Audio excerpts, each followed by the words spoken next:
Hello friends, welcome to the success Kendra. Friends देखिए, आज इस वीडियो में हम लोग बिहार दरोगा की जो नई वैकेंसी वर्ष 2023 में आने वाली है उसके लिए एडुटेरिया का जो नया प्रैक्टिस बुक वॉल्यूम बनाया हुआ है, यहाँ पर आप देख सकते हैं एडुटेरिया बिहार दरोगा पुलिस अवर निरीक्षक प्रारंभिक परीक्षा 2023।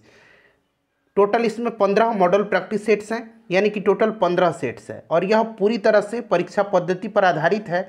ऑलरेडी मैंने आपको सेट नंबर 1 और सेट नंबर 2 कवर करा दिया था। आज इस वीडियो में हम लोग सेट नंबर 3 को डिस्कस करेंगे।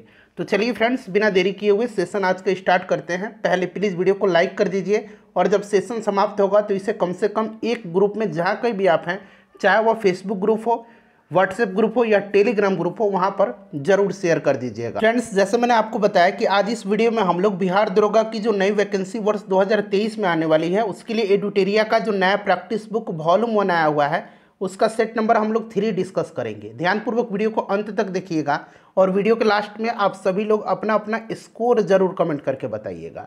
थोड़ा सा मैं जूम कर देता हूं ताकि प्रश्न जो है आपको स्पष्ट दिखाई दे। पहला प्रश्न पढ़ेंगे सेट नंबर 3 का कि महिला प्रीमियर लीग 2023 के पहले संस्करण के दौरान कुल कितने मैच खेले गए। फ्रेंड्स, इसके बारे में कल वाले सेट्स में भी मैंने आपको बताया था, तो अगर आपने वो सेट देखा होगा तो आपको याद भी होगा। देखिए, अगर हम बात करें कितने मैच खेले गए तो टोटल 22 मैच खेले गए थे। ठीक है, 20 जो है लीग मैच खेला गया था और 2 जो है प्ले ऑफ मुकाबले खेले गए थे। और इसमें विनर जो रहा था प्रथम संस्करण का, वो विजेता मुंबई इंडियंस रहा था। Option number B right answer हो जाएगा। अगर आपको आंसर पहले से पता है तो आप आंसर कमेंट में देकर के बताते चलिएगा। दूसरा प्रश्न है कि फरवरी 2023 में निम्न में से किस राज्यों में विधानसभा चुनाव नहीं कराए गए। यहाँ देखिए पूछा गया है नहीं कराए गए, तो देखिए कहाँ कहाँ पर कराए गए थे। तो फ्रेंड्स, त्रिपुरा, नागालैंड और मेघालय में कराए गए थे। ठीक है, मणिपुर में नहीं कराए गए थे। ऑप्शन नंबर इसका डी राइट आंसर हो जाएगा। उसके बाद देखिए, बिहार सरकार द्वारा प्रतिवर्ष शहीद दिवस की तिथि को मनाए जाने की घोषणा की गई है। इंपॉर्टेंट क्वेश्चन है। देखिए, तारापुर शहीद दिवस प्रत्येक वर्ष 15 फरवरी को मनाया जाता है, जिसमें 15 फरवरी 1932 को बिहार राज्य के मुंगेर के तारापुर झंडा सत्याग्रह के दौरान तारापुर के ब्रिटिश थाना पर राष्ट्रीय झंडा फहराने के क्रम में जो है 34 शहीदों को जो है उसमें शहीद हो गए थे, उन्हीं को श्रद्धांजलि दी जाती है। तो राइट आंसर इसका क्या हो जाएगा, 15 फरवरी। इंपॉर्टेंट क्वेश्चन है, जरूर ध्यान रखिएगा इसको। ठीक है, चलिए उसके बाद देखिएगा कि भारत का कौन सा राज्य मसाला उत्पादन में अग्रणी है। अब नया रिपोर्ट जो आ गया है उसके अनुसार मध्य प्रदेश हो गया। पहले केरल था लेकिन अब मध्य प्रदेश हो गया है। नेक्स्ट क्वेश्चन है, अगर आपने स्पीडी का करंट अफेयर्स का बुक पढ़ा होगा तो वहाँ पर भी आप जाके देख सकते हैं, किसी भी ऑथेंटिक सोर्स पर आप देखिएगा। ठीक है, चलो उसके बाद देखिए, पृथ्वी की निगरानी हेतु नासा इसरो द्वारा संयुक्त रूप से निसार का प्रक्षेपण कब तक किया जाएगा। अच्छा, यहाँ देखिए निसार का फुल फॉर्म मैं आपको बता देता हूँ। देखिए, नासा, एन से हो गया नासा, आई से हो गया ISRO. NASA ISRO synthetic aperture radar, clear, याद रहेगा। और राइट आंसर इसका 2024 हो जाएगा। क्लियर। चलिए उसके बाद नेक्स्ट क्वेश्चन है कि श्री अन्न सम्मेलन वैश्विक मिलेट्स का आयोजन कहाँ किया गया। तो इसका आयोजन जो है कहाँ पर किया गया, नई दिल्ली में। इसका उद्घाटन किसने किया था, तो प्रधानमंत्री नरेंद्र मोदी जी ने किया था। नई दिल्ली हो जाएगा।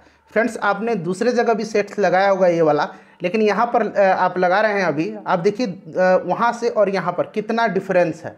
बिल्कुल यहाँ मैं क्वालिटी के साथ कंटेंट आपको प्रोवाइड करवाता हूँ, कोई भी यहाँ पर कॉम्प्रोमाइज़ नहीं किया जाता है क्वालिटी के साथ। चलिए उसके बाद देखिए, हाल के दिनों में चर्चा में रहा मथुआ महामेला का आयोजन किस राज्य में किया गया। तो ये किया गया कहाँ पर, पश्चिम बंगाल में। इसका संबंध कहाँ से है, पश्चिम बंगाल से है। Option number A right answer हो जाएगा। उसके बाद देखिए, 17वें प्रवासी दिवस के दौरान लगभग कितने देशों के प्रवासी प्रतिनिधियों ने भाग लिया। इंपॉर्टेंट क्वेश्चन है। अच्छा, सबसे पहले तो याद रख रहे हैं कि 17वां प्रवासी दिवस जो था इस वर्ष मनाया गया है। ठीक है, और इसका थीम याद रखना है, diaspora reliable partners for India's progress in Amritkaal. याद रहेगा, एक बार मैं और रिपीट कर देता हूँ, diaspora reliable partners for India's progress in Amritkaal. ठीक है, और इसमें जो मुख्य अतिथि थे ये गुयाना के राष्ट्रपति डॉक्टर मोहम्मद इरफान अली थे और इसमें 70 देशों के लगभग 3500 से अधिक लोगों ने हिस्सा लिया था। तो 70 इसका राइट आंसर हो जाएगा। उसके बाद देखिए, गोल्डन ग्लोब पुरस्कार 2023 के अंतर्गत सर्वश्रेष्ठ गीत का अवार्ड जो है किसे दिया गया, तो ये नाटू नाटू को दिया गया। नाटू नाटू को, ठीक है। अगर पूछेगा गोल्डन ग्लोब पुरस्कार के तहत जो है सर्वश्रेष्ठ फिल्म का अवार्ड पूछा जाता है तो ये फैबल मेंस को दिया गया, ठीक है। यहाँ मैं लिख देता हूँ फैबल मेंस को दिया गया, ठीक है। चलिए, तो ये नाटू नाटू हो जाएगा। और फ्रेंड्स मैं बता दूं कि इससे पहले अब तक बिहार दरोगा में जी हाँ, पिछले वर्ष जो 2213 पदों पर जो वैकेंसी आई हुई थी, जिसका एग्ज़ाम लिया गया, वहाँ तक जितने भी बिहार दरोगा में प्रश्न पूछे गए हैं उनको सब्जेक्ट वाइज मैंने कवर कराया हुआ है। हिस्ट्री का अलग, पॉलिटी का अलग, ज्योग्राफी का अलग और साइंस का अलग। तो अगर आपने अब तक उन वीडियोज़ को नहीं देखा है तो ज़रूर देख लीजिएगा, लिंक डिस्क्रिप्शन बॉक्स में मिल जाएगा। मिस यूनिवर्स 2022 का आयोजन कहाँ किया गया? तो इसका आयोजन जो है किया गया अमेरिका में, ठीक है। अमेरिका में किया गया है, ध्यान रखेंगे। और इसमें विनर जो रही थी, खिताब जो जीता था, ये आर बोनी गैब्रियल थी। आर बोनी गैब्रियल ने जीता था, ठीक है। ये यूएसए की हैं, तो ये राइट आंसर अमेरिका हो जाएगा इसका। हाल ही में किसे विश्व के सबसे ऊंचे युद्ध क्षेत्र सियाचिन के कुमार पोस्ट पर तैनात किया गया है? कुमार पोस्ट पर किसको तैनात किया गया है, ये आपसे पूछा गया है। राइट आंसर इसका हो जाएगा शिवा चौहान। शिवा चौहान करेक्ट आंसर हो जाएगा। उसके बाद देखिए, इंडोनेशिया मास्टर्स बैडमिंटन का पुरुष एकल का खिताब किसने जीता? यहाँ पर देखिए पुरुष एकल पूछा गया। पुरुष एकल का खिताब जो है, अच्छा, ये इंडोनेशिया मास्टर्स बैडमिंटन का आयोजन हुआ था कहाँ? तो जकार्ता में, ठीक है। पुरुष एकल का खिताब जोनाथन क्रिस्टी ने जीता है। ये कहाँ के हैं? तो फ्रेंड्स ये इंडोनेशिया के हैं।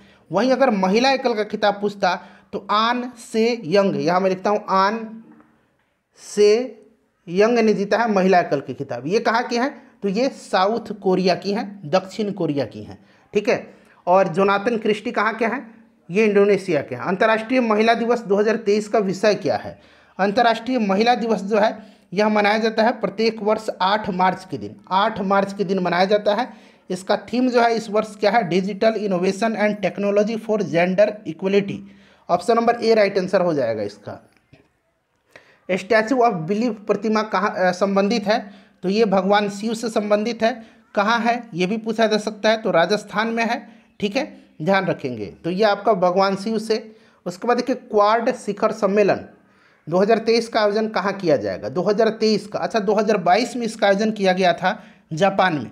2023 में इसका आयोजन ऑस्ट्रेलिया में किया जाएगा, ठीक है। क्वाड में टोटल 4 देश हैं, ऑस्ट्रेलिया है, भारत है, जापान है और अमेरिका शामिल है इसमें। नेक्स्ट क्वेश्चन है, किस शहर को सर्वश्रेष्ठ हेरिटेज सिटी का पुरस्कार दिया गया? हेरिटेज सिटी का पुरस्कार जो है यह दिया गया है अहमदाबाद को। अहमदाबाद इसका राइट आंसर हो जाएगा। एयर इंडिया ने किसके साथ अपने विलय को मंजूरी दी है? तो यह दिया है विस्तारा के साथ, ठीक है। विस्तारा के साथ इसका विलय 2024 तक जो है किया जाएगा। तो ये विस्तारा राइट आंसर हो जाएगा इसका। उसके बाद देखिएगा कि अंडर 19 वर्ल्ड कप की मेजबानी 2024 में किस देश द्वारा किया जाएगा? 2024 में जो है श्रीलंका करेगा, ठीक है। श्रीलंका राइट आंसर हो जाएगा। वहीं अगर 2026 में पूछेगा तो इसका आयोजन जिम्बाब्वे और नामीबिया में होगा, ठीक है। दोनों संयुक्त रूप से करेंगे, जिम्बाब्वे और नामीबिया 2026 में। वर्ल्ड हैप्पीनेस रिपोर्ट 2023 में भारत का स्थान पूछा गया है, कौन सा है? अच्छा, ये जो वर्ल्ड हैप्पीनेस रिपोर्ट है इसको जारी कौन करता है? तो United Nations sustainable development solutions network, याद रहेगा आपको, ठीक है। और भारत का रैंक इसमें जो है 126वां है। प्रथम स्थान पर जो है फिनलैंड है, ठीक है। चलिए, उसके बाद देखिएगा कि 32वें व्यास सम्मान 2023 से किसे सम्मानित किया गया है? तो फ्रेंड्स ये किया गया है किसको? ज्ञान चतुर्वेदी को। ज्ञान चतुर्वेदी को किया गया है। उन्हें यह पुरस्कार उनके उपन्यास पागल खाना के लिए दिया गया, ठीक है। ज्ञान चतुर्वेदी। पाक जल डमरू मध्य को तेजी से तैरकर पार करने वाले पहले भारतीय कौन बने हैं? तो ये भारतीय बन गए हैं संपन्न रमेश सेलार, ठीक है। संपन्न, यहाँ में लिख दो संपन्ना पढ़िए या संपन्न पढ़िए, संपन्न या संपन्ना Ramesh Selar. Option number A right answer हो जाएगा। राष्ट्रपति द्रौपदी मुर्मू द्वारा किसे प्रेसिडेंट स्कॉलर अवार्ड प्रदान किया गया है? तो ये किसको किया गया है? आईएनएस द्रोणाचार्य को। आईएनएस द्रोणाचार्य को किया गया है। उसके बाद देखिए, भारत की पहली व्यावहारिक प्रयोगशाला स्थापित की गई है। तो ये कहाँ पर? तो यह जयपुर में की गई है। पिंक सिटी जयपुर में की गई। जयपुर राइट आंसर हो जाएगा, ठीक है। उसके बाद देखिए, मेथनॉल से चलने वाली पहली बस का अनावरण नागपुर में किसके द्वारा किया गया? तो ये किया गया कहाँ पर? नागपुर में, याद रखेंगे, महाराष्ट्र के नागपुर में। और इसका अनावरण जो है परिवहन मंत्री नितिन गडकरी जी के द्वारा किया गया। नितिन गडकरी राइट आंसर हो जाएगा।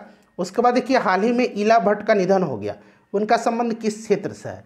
देखिए फ्रेंड्स, मैं आपके लिए एक साइंस का अलग सेट चलाने वाला हूँ, इस पर काम चल रहा है। साइंस के प्रश्न का एक अलग सेट तैयार होगा और प्रतिदिन आपको कम से कम 50 प्रश्न दिए जाएंगे। तो चैनल को सब्सक्राइब करना है आपको और जो बेल आइकन है, घंटी का निशान है, उसको दबा लेना है। चलिए, राइट आंसर इसका क्या हो जाएगा? समाज सेवा। ठीक है, प्रसिद्ध ये समाज सेवी थी और ये गांधीवादी विचारधारा की थी। इला भट्ट, इला भट्ट जो है समाज सेवा से संबंधित थी। भारत का दूसरा सबसे बड़ा नदी बेसिन, सबसे बड़ा अगर पूछेगा, पहला सबसे बड़ा या सबसे बड़ा कहीं की एक ही बात है, यह गंगा नदी बेसिन है। ठीक है, दूसरा अगर पूछेगा तो यह आपका गोदावरी हो जाएगा, गोदावरी राइट आंसर है इसका। उसके बाद देखिएगा कि सर्वाधिक ऊंचाई पर स्थित दर्रा कौन सा है, तो इसमें से अगर हम बात करें तो नाथुला दर्रा सर्वाधिक ऊंचाई पर स्थित है। नाथुला दर्रा सिक्किम में है। ठीक है, चलिए उसके बाद नेक्स्ट क्वेश्चन हमारा कि केसर मिश्रण है, केसर किसका मिश्रण है? तो देखिए, केसर फूल के स्त्री भाग से प्राप्त किया जाता है, जो बीज बनाने वाला भाग होता है। अगर इस प्रकार से हम देखें तो केसर बीज तथा कलियों का मिश्रण है, बीज और कलियों का। Option number A right answer हो जाएगा। मिकिर की पहाड़ी स्थित है, तो मिकिर की पहाड़ी असम में स्थित है। ठीक है, याद रखना है। चलिए, राइट आंसर इसका हो जाएगा असम। उसके बाद अगला प्रश्न करेंगे। नेक्स्ट क्वेश्चन है हमारा कि वृक्षों के काटने से बचाने हेतु चिपको आंदोलन कब शुरू हुआ था? चिपको आंदोलन शुरू हुआ था कब? तो 1973 में। ठीक है, इस आंदोलन का नेतृत्व सुंदरलाल बहुगुणा ने किया था। उत्तराखंड के, वर्तमान में उत्तराखंड के चमोली जिले में हुआ था 1973 में। निम्न में से किसका संबंध पारिस्थितिकी संतुलन से नहीं है? नहीं पूछा गया है, तो यह आपका औद्योगिक प्रबंधन हो जाएगा। निम्नलिखित में से कौन सा देश स्थल रुद्ध है, यानी कि लैंड लॉक्ड कंट्री है? तो इसमें से अगर हम बात करें तो स्थल रुद्ध देश जो है ये हंगरी है। ठीक है, हंगरी है, याद रखेंगे। हंगरी की राजधानी बुडापेस्ट है। और विश्व में सबसे बड़ा अगर हम बात करें लैंड लॉक्ड कंट्री तो कजाकिस्तान है। उसके बाद एक वनस्पति जलवायु का सही सूचक है, यह कथन किसका है? तो यह कथन जो है ये थार्नटवेट का है, Thornthwaite. Option number C right answer हो जाएगा। भारत में अप्रत्यक्ष निर्वाचन की प्रथा किस वर्ष में आरंभ की गई थी? तो ये कब की गई थी? तो 1892। ठीक है, 1892 में की गई थी। इसके साथ ही 1892 के भारत परिषद अधिनियम के तहत राजस्व एवं व्यय अथवा बजट पर बहस करने तथा कार्यकारिणी से प्रश्न पूछने की शक्ति प्रदान की गई थी। 1892। निम्न में से कौन सी घटना सबसे पहले घटित हुई थी? तो अगर हम इसमें से बात करें कि इलाहाबाद की संधि कब हुई थी, तो ये 1765 में हुई थी। ठीक है, उसके बाद प्रथम आंग्ल मराठा युद्ध कब हुआ था? तो ये 1775 से 82 तक चला था, 75 से 1782 तक।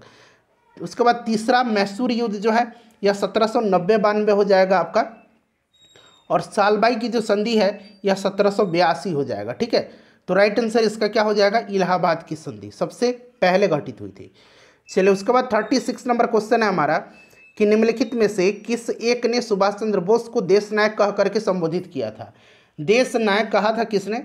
तो याद रखेंगे, ये कहा था रविंद्रनाथ टैगोर जी ने, रविंद्रनाथ टैगोर जी ने। ठीक है, भारत छोड़ो आंदोलन के समय भारत का प्रधान सेनापति कौन था? प्रधान सेनापति यानी कि कमांडेंट इन चीफ। ठीक है, कमांडेंट इन चीफ जो था उस समय लॉर्ड बेबल था, जो कि बाद में जो है भारत का वायसराय और गवर्नर जनरल बना 1943 से 1947। ठीक है, याद रखेंगे, तो ये लॉर्ड बेबल हो जाएगा। उसके बाद अगला प्रश्न है हमारा कि मुस्लिम लीग द्वारा सर्वप्रथम प्रत्यक्ष कार्यवाही दिवस कब मनाया गया? तो प्रत्यक्ष कार्यवाही दिवस जो है यह कब मनाया गया? 16 अगस्त 1946 को पूछा गया। कहाँ मनाया गया? प्रश्न में पूछा गया कहाँ मनाया गया डायरेक्ट एक्शन डे, तो यह सर्वप्रथम जो है यह कलकत्ता में मनाया गया। कलकत्ता इसका राइट आंसर हो जाएगा। दिल्ली सल्तनत में दीवाने अर्ज विभाग की स्थापना किसने किया? दीवाने अर्ज जो था यह एक सैन्य व्यवस्था से संबंधित था। सैन्य व्यवस्था सुदृढ़ करने के उद्देश्य से दीवाने अर्ज विभाग की स्थापना किसने किया था? तो बलबन ने किया था। बलबन इसका राइट आंसर हो जाएगा। निम्नलिखित में से कौन फारसी का प्रथम कवि था जिसने अपनी कविता में भारतीय पर्यावरण को चित्रित किया? तो ये कौन थे? अमीर खुसरो थे। अमीर खुसरो को जो है तूतीय हिंद अथवा हिंदुस्तान का तोता कहा जाता है, याद रखेंगे। ठीक है, चलिए, अमीर खुसरो। निम्नलिखित में से कौन इसमें से सुमेलित है? चंदाौर का युद्ध 1194, बिल्कुल सही है। अच्छा, चंदाौर का युद्ध किसके किसके बीच हुआ था? आप मुझे ज़रा कमेंट करके बताइए।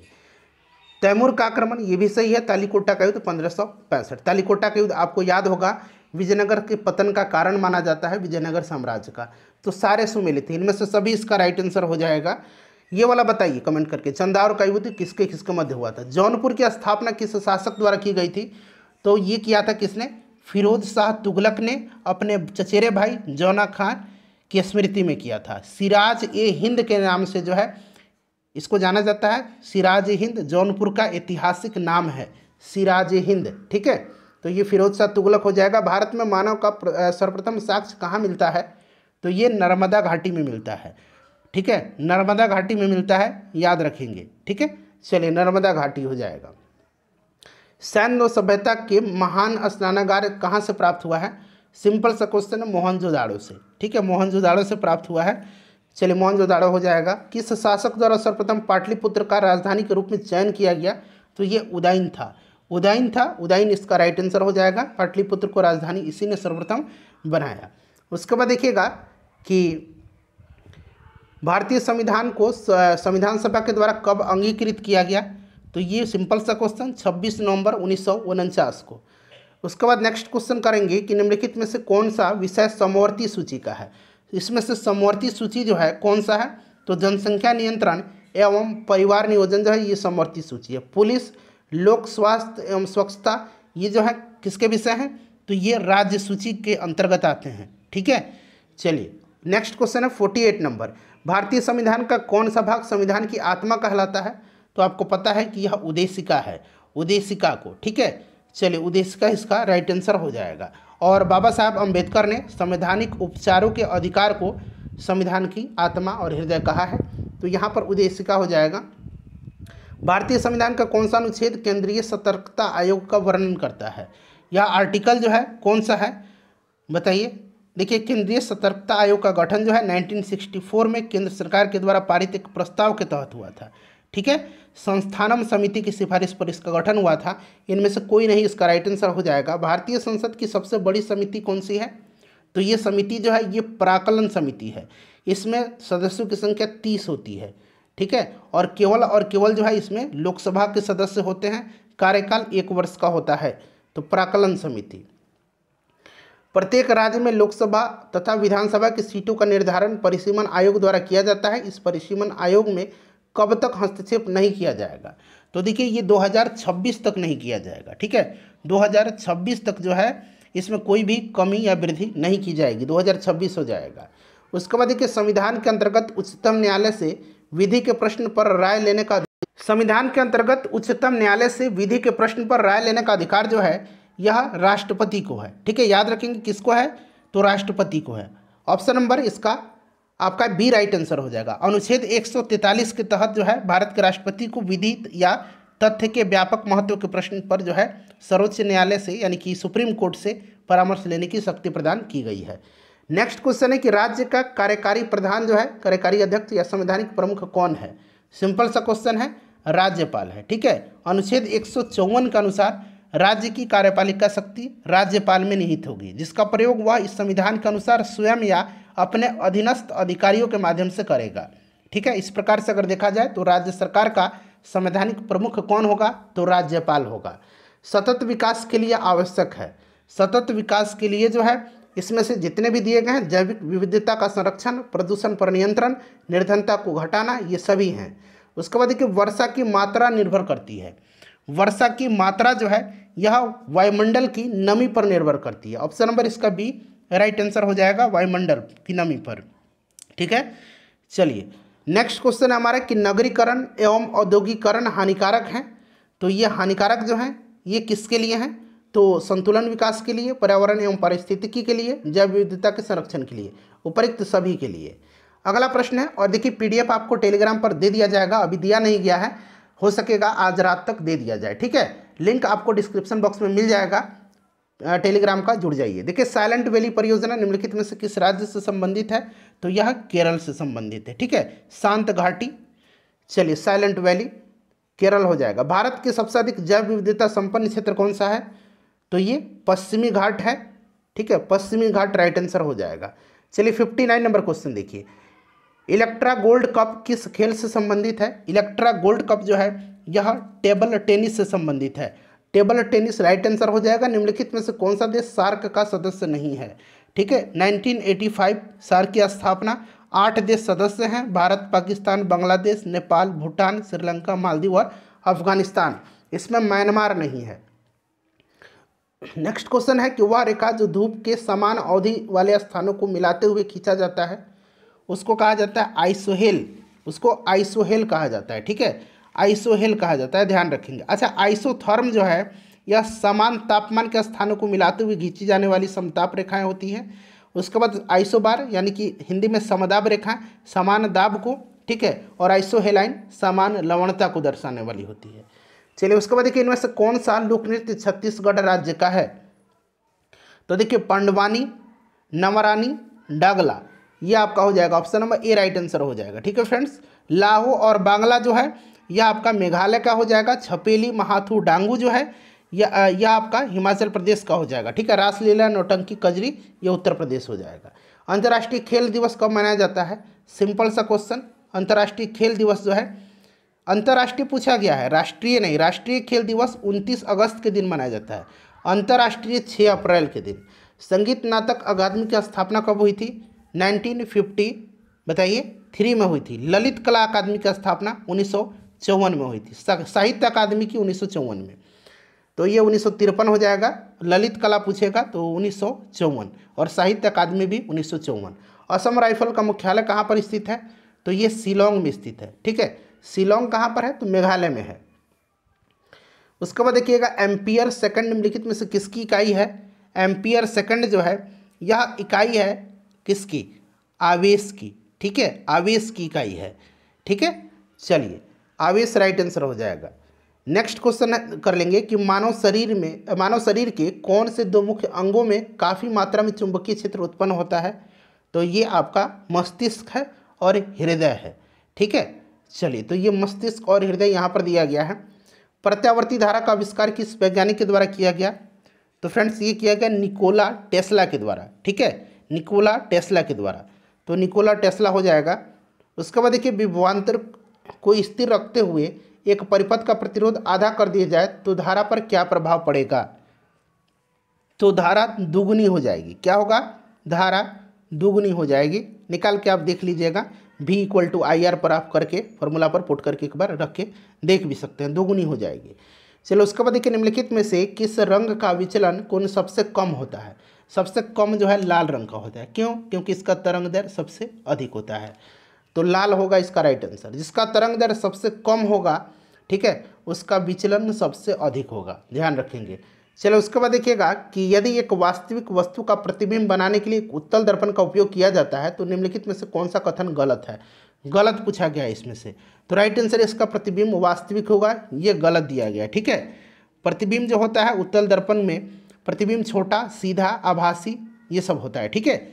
चलिए तो आपका वास्तविक नहीं होगा, बाकी छोटा, सीधा ये सब होगा। P और F के बीच निर्मित होगा, यानी कि ध्रुव और फोकस के बीच में। निम्नलिखित में से क्या आर्किमिडीज के सिद्धांत पर आधारित नहीं है? नहीं पूछा गया है, तो ओडोमीटर जो है यह नहीं है, ठीक है, ओडोमीटर नहीं है, ध्यान रखेंगे। चलिए तो राइट आंसर इसका ओडोमीटर हो जाएगा। निम्नलिखित में से कौन रासायनिक परिवर्तन का उदाहरण है? रासायनिक परिवर्तन, मक्खन का खट्टा होना जो है इसमें से आपका रासायनिक परिवर्तन का उदाहरण हो जाएगा, ठीक है। चलिए उसके बाद नेक्स्ट क्वेश्चन कर लेंगे। हाँ, नेक्स्ट क्वेश्चन है हमारा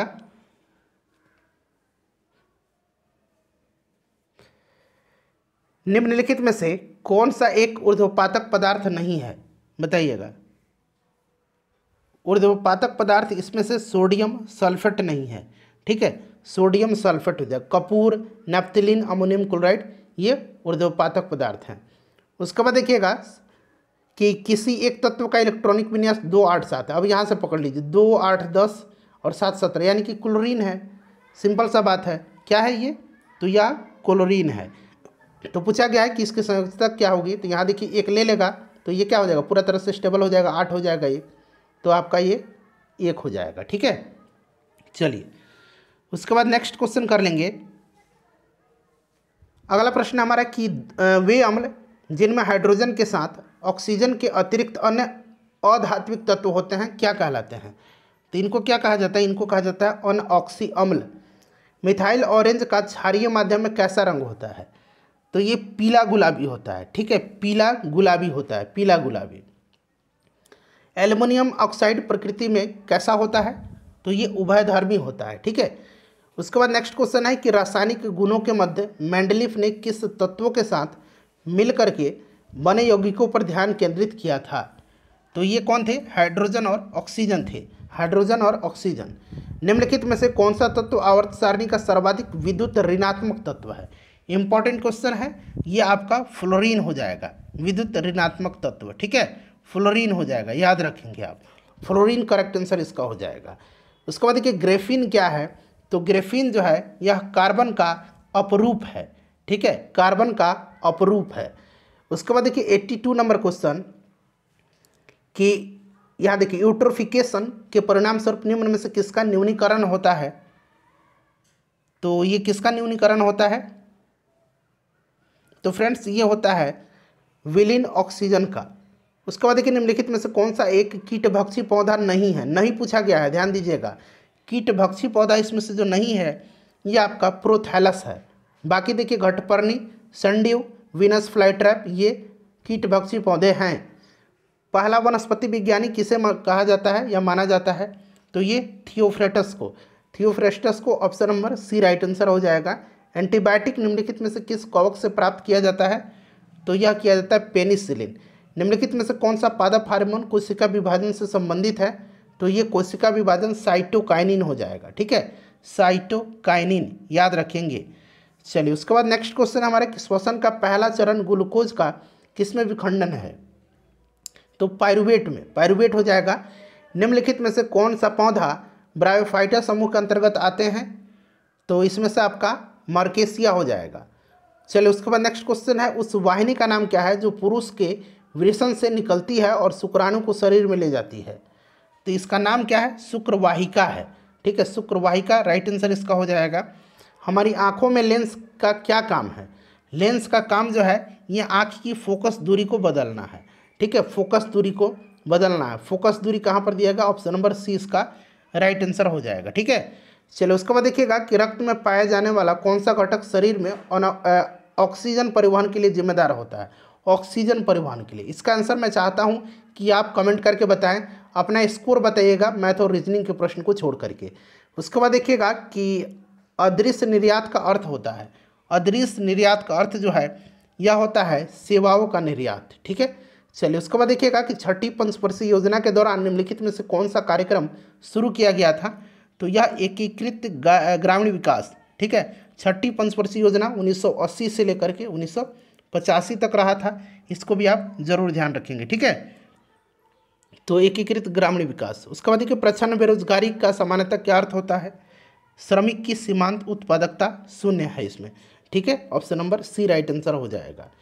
चलिए उसके बाद देखिएगा राष्ट्रीय आय समिति का गठन किस वर्ष किया गया था, 1949 में किया गया था, ठीक है। इस समिति के पहले अध्यक्ष पीसी महालनोबिस थे 1949 में। चलिए उसके बाद देखिए मैथ के प्रश्न है, यहाँ से आंसर मैं फटाफट बता देता हूँ, तब तक आप लोग क्या करिए अपने स्कोर बता दीजिए और वीडियो को लाइक कर दीजिए और इसको शेयर कर दीजिएगा, ठीक है। चलिए ऑप्शन ए इसका राइट आंसर हो जाएगा 98। देखिए यहाँ पर बाकी ऑप्शन आपको मिल जाएगा, ठीक है फ्रेंड। चलिए 98 का करेक्ट आंसर जो होगा वो आपका इसमें से कौन सा हो जाएगा, 945 रुपया, ठीक है। चलिए 99 देखिए, वीडियो को पॉज कर लीजिए और खुद से इसको सॉल्व करने का प्रयास करिए, ऑप्शन ए इसका राइट आंसर हो जाएगा, ठीक है। चलिए उसके बाद आखिरी क्वेश्चन है, इसका जो करेक्ट आंसर हो जाएगा ये आपका 6 घंटा हो जाएगा।